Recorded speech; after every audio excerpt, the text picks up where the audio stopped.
ओम गुरुर्ब्रह्मा गुरुर्विष्णु गुरुदेवो महेश्वरः गुरुः साक्षात् परब्रह्म तस्मै श्री गुरवे नमः।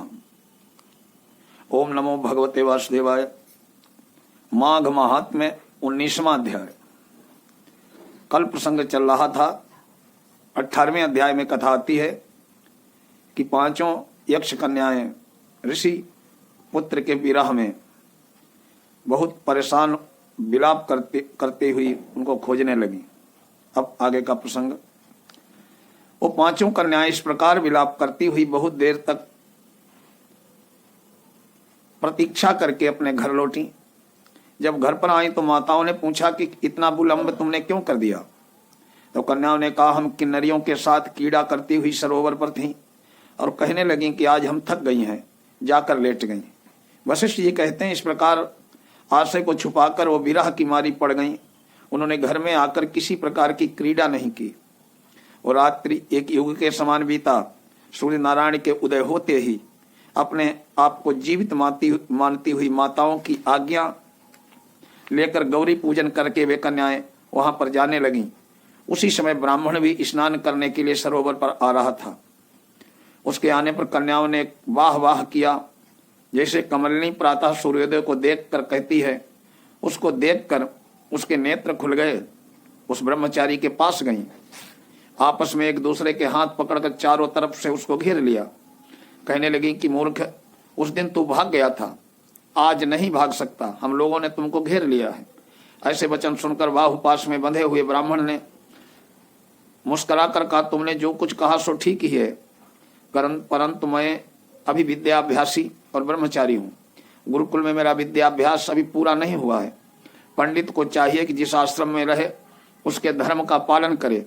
इस आश्रम में मैं विवाह करना धर्म नहीं समझता। अपने व्रत का पालन करके गुरु की आज्ञा पाकर ही मैं विवाह कर सकता हूँ, पहले नहीं कर सकता। ये बात सुनकर वो कन्या इस प्रकार बोली जैसे वैशाख मास में कोयल बोलती है। वो कहने लगी कि धर्म से अर्थ, अर्थ से काम और काम से धर्म के फल का प्रकाश होता है। हम काम सहित धर्म की अधिकता से आपके पास आई हैं, सो आप पृथ्वी के सब भोगों को भोगिए। उस ब्राह्मण ने कहा कि तुम्हारा वचन सत्य है, किंतु मैं अपने व्रत को समाप्त करके ही विवाह कर सकता हूँ, पहले नहीं कर सकता। तब कन्याएं कहने लगी कि हे मूर्ख, अब अनोखी औषधि, ब्रह्म बुद्धि, रसायन सिद्धि, अच्छे कुल की सुंदर नारियां और मंत्र जिस समय प्राप्त हो जाए तभी ग्रहण कर लेना चाहिए। इसी कार्य से को टालना अच्छा नहीं होता। केवल भाग्य वाले पुरुष ही प्रेम से पूर्ण अच्छे कुल से उत्पन्न स्वयं वर चाहने वाली कन्याओं को प्राप्त होते हैं। कहाँ हम अनोखी सुंदर नारियां, कहाँ आप तपस्वी बालक। ये बेमेल का मेल मिलाने में विधाता की चतुराई ही है। इस प्रकार आप हम लोगों के साथ गंधर्व विवाह कर लें।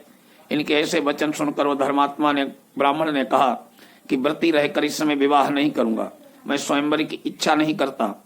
इस प्रकार उनके वचन सुनकर उन्होंने एक दूसरे का हाथ छोड़कर उसको पकड़ लिया।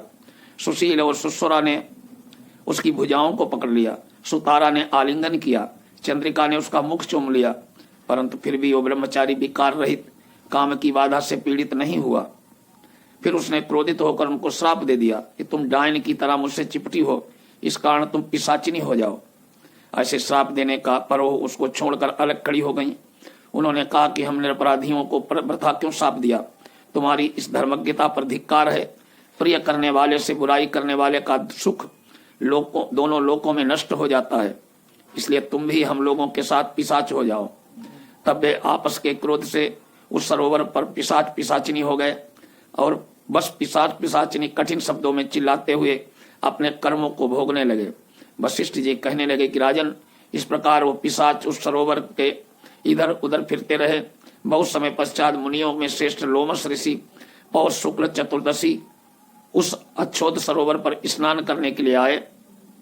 जब क्षुधा से दुखी उन पिशाचों ने उनको देखा तो उनकी हत्या करने के लिए गोल बांधकर उनको चारों ओर से घेर लिया। वेद निधि ब्राह्मण भी वहां पर आ गए।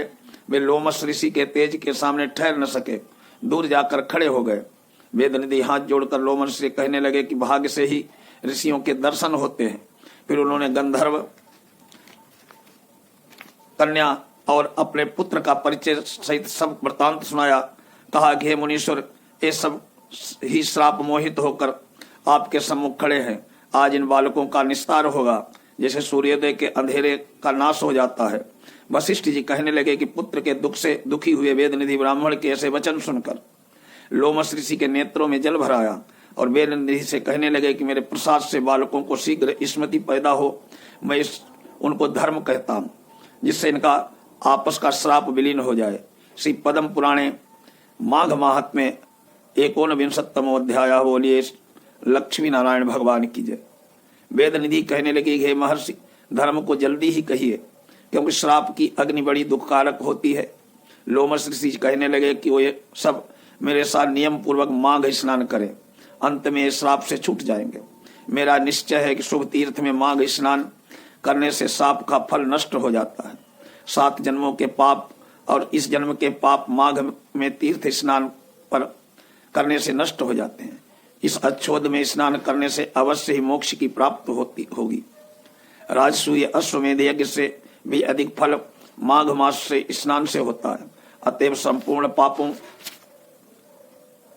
का सहज में ही नाश करने वाला माघ मास स्नान क्यों न किया जाए। श्री पद्म पुराणे माघ महात्म्य 62वां अध्याय। लक्ष्मी नारायण भगवान की जय। लोमस जी कहने लगे कि पूर्व काल में अवंती देश में वीरसेन नाम का राजा था। उसने नर्मदा के किनारे राजसूय यज्ञ किया, अश्वमेध यज्ञ भी किए, जिनके खंभे सोने के बनाए गए। ब्राह्मणों को अन्न का बहुत सा दान दिया, बहुत सी गौएं, सुंदर वस्त्र, सोने के आभूषण से युक्त दान दिए।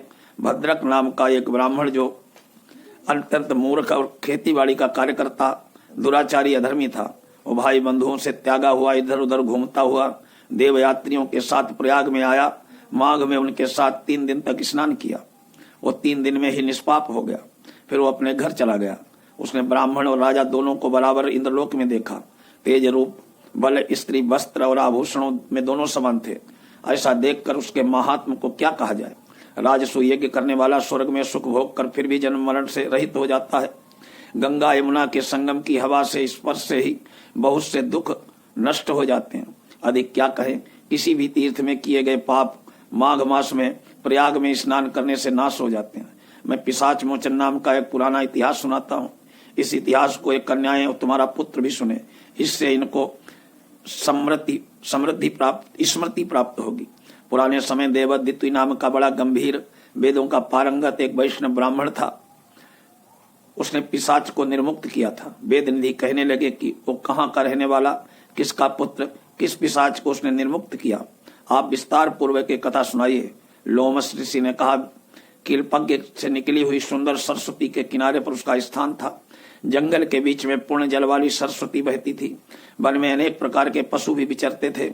उस ब्राह्मण के श्राप के भय से पवन भी बहुत सुंदर चलती थी तथा समय पर वर्षा भी बरसती थी। वो वन क्षेत्र रथ के समान था। उस जगह आश्रम में धर्मात्मा देवदित्य रहता था। उसके पिता का नाम सुमित्र था। वो लक्ष्मी के वरदान से उत्पन्न हुआ था। वो सदैव आत्मा को स्थिर रखता, गर्मी में अपने नेत्र सूर्य की तरफ करता, वर्षा में खुली हुई जगह पर तपस्या करता, हेमंत ऋतु में सारस्वत सरोवर में बैठता, त्रिकाल संध्या करता। जितेंद्रिय सत्यवादी भी था। अपने आप गिरे हुए फल और पत्तियों का भोजन करता था। इसका शरीर सूख कर केवल हड्डियां मात्र रह गईं। इस प्रकार उसको तप करते हुए वहां 1000 वर्ष व्यतीत हुए। तप के प्रभाव से उसका शरीर अग्नि के समान प्रज्वलित था। विष्णु की प्रसन्नता से ही वो सब कर्म करता। दधीचि ऋषि के वरदान से ही वो श्रेष्ठ वैष्णव हुआ। एक समय उस ब्राह्मण के ने वैशाख के महीने की एकादशी को हरि की पूजा कर उनकी सुंदर स्तुति की, विनती करी। उनकी विनती सुनकर भगवान उसी समय गरुड़ पर चढ़कर उसके पास आए। चतुर्भुज विशाल नेत्र मेघ जैसा स्वरूप भगवान नारायण को स्पष्ट देखकर प्रसन्नता के मारे उसकी आंखों में आंसू भर आए। कृतकृत्य होकर भगवान को प्रणाम किया। उसने अपने शरीर को भी याद नहीं रखा। भगवान ने कहा कि हे देवदिति, मैं जानता हूं कि तुम मेरे परम भक्त हो। मैं तुमसे अति प्रसन्न हूं। तुम वर मांगो। इस प्रकार भगवान के वचन सुनकर प्रेम के मारे लड़खड़ाती हुई वाणी में कहने लगा कि हे देवाधिदेव, अपनी माया से शरीर धारण करने वाले आपका दर्शन देवताओं को भी दुर्लभ दर्शन भी हो गया। मुझको और क्या चाहिए? मैं सदैव आपकी भक्ति में लगा रहूं। भगवान उसके वचन सुनकर कहने लगे कि ऐसा ही होगा। तुम्हारे तप से कोई बाधा नहीं पड़ेगी। जो मनुष्य तुम्हारे कहे गए स्तोत्र को पढ़ेगा उसकी मुझ में अचल भक्ति होगी। उसके धर्म कार्य सांग पांग होंगे। उसकी ज्ञान में परम निष्ठा होगी। बोलिए लक्ष्मी नारायण भगवान की जय। अब ये 19, 20, 21 3 अध्यायों की आज माघ महात्म्य कथा है। अगले वीडियो में 23वें अध्याय से प्रारंभ होगा। तब तक के लिए नमस्कार।